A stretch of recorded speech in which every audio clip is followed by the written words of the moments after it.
శూన్యంలో కాంతి వేగము నిష్పత్తి యానకంలో కాంతి వేగము కదా. Small n is equal to refractive index n is equal to అదే అడుగుతున్నాడు మనల్ని.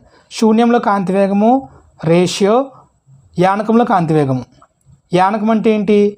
వాటర్ అవ్వచ్చు, ఎయిర్ అవ్వచ్చు, గ్లాస్ అవ్వచ్చు, డైమండ్ అవ్వచ్చు, ఇవన్నీ యానకాలే. అది డెన్సర్ మీడియంసే. రేరర్ మీడియంస్ అంటే గాలి. సో ఓకే, ఏ మీడియం అని పర్లేదు. స్మాల్ n ఈజ్ ఈక్వల్ మన ఫార్ములా ఏంటి? ట్రై చేయండి ఒకసారి మీరు. Small n is equal to formula ఏంటి? శూన్యంలో కాంతి వేగము సి నిష్పత్తి రేషియో కదా. ఇంకోటి ఏంటి? మనం తీసుకున్న యానకం ఏంటి?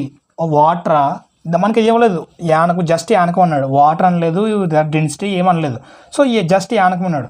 ఆ యానకంలో వేగం, యానకంలో కాంతి వేగము. యానకంలో కాంతి వేగం ఏంటి? స్మాల్ వి. యానకంలో కాంతి వేగం ఏంటి? స్మాల్ వి.